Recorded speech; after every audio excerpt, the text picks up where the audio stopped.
La fanaticada deportiva explotó cuando la NBA lanzó la noticia de que esta temporada los jugadores podrían tener consumo de cannabis libremente, ya que no habrían test de análisis contra el cannabis. ¿Por qué los sorprende? Eso es algo normal en el siglo XXI y además esto lleva desde mucho tiempo en la cultura del básquet. Es importante que sepas que debes tener la mente abierta si quieres que hablemos de este tipo de conceptos y entender que es una realidad que lleva pasando muchísimos años en la cultura del deporte. Antes de empezar, no olvides comentar, suscribirte, seguirme en Instagram Tomás.Dunqueros para que puedas ver información nueva y todos los sorteos que hacemos referente a básquet. Empezamos.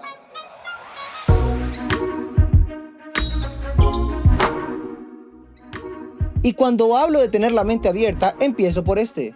¿Ustedes creen que estos jugadores no consumían cannabis? Para que entiendas mejor, te voy a explicar la historia desde el principio, para que veas que no es nada raro que en estos momentos la acepten y que el cannabis o la siempre ha estado en los deportistas y más en los jugadores de la NBA. Empecemos por la cultura urbana o la cultura del hip hop y el rap americano.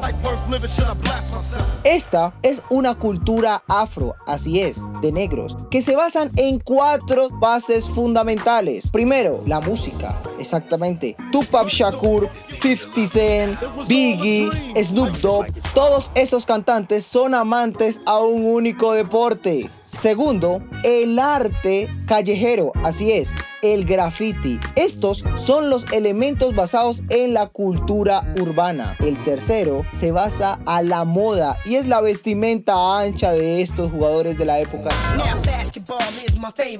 Y el último fundamento es el básquet, así es. Todos estos delincuentes, porque esta cultura urbana nace como acto de presencia en el gueto. Así es, esto es una cultura que su nacimiento es pobre, literal. Entonces, estos jugadores y estos protestantes, estos negros, estos delincuentes no jugaban tenis, no jugaban fútbol, estos jugaban básquet. ¿Entiendes lo que te quiero decir? Y aunque parezca que hablo en un término despectivo, es una realidad. De hecho, la mayoría de jugadores de la NBA de los años de los 80 eran delincuentes. Allen Iverson salió de preso, literalmente, desde que era un joven a volverse una superestrella. Y otras historias acerca del fútbol americano. Pero sí, es un jugador que nació en el gueto y estuvo preso por actos delictivos. Esto hace parte de la cultura urbana de los años atrás. Ahora te explico algo. Pobreza, gueto, delincuencia, básquet. Seguramente la marihuana hace parte de la vida y eso es una realidad que todos saben.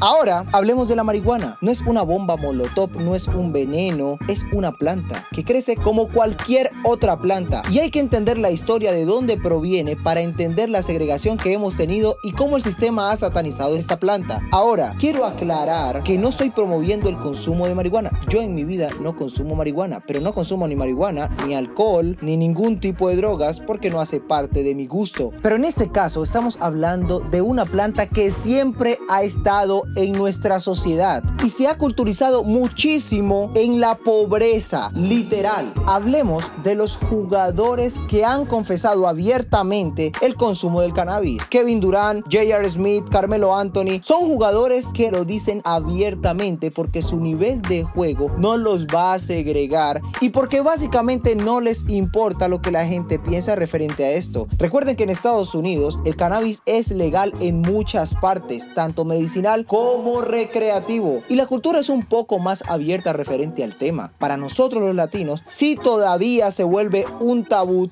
debido a nuestra mentalidad tercermundista, pero jugadores consumidores de cannabis en la NBA han existido siempre y una de las mayores pruebas de eso es el gusano. Dennis Rodman era un drogadicto, no solamente consumía cannabis, consumía todo tipo de drogas y todo el mundo lo supo siempre, y así como él existen muchísimos jugadores que lo consumen. De hecho, si se dan cuenta, en The Last Dance, Michael Jordan, cuando era un novato, habla de lo que los jugadores del Chicago Bulls de la época, cuando era un novato, no de los mejores, hablan de que en una habitación se encerraban a tirar cualquier tipo de drogas, no solamente el cannabis, y eso es una realidad. Y es tan alto el consumo de cannabis dentro de la liga que esta temporada no le van a dar prioridad a los test de cannabis porque simplemente están tan ocupados en otras cosas que prefieren darle prioridad a temas de la pandemia por encima del cannabis. ¿En serio crees que la NBA simplemente tomó la decisión de eliminar el test de cannabis porque están tan ocupados y prefieren darle prioridad a temas de la pandemia por encima de los test de cannabis?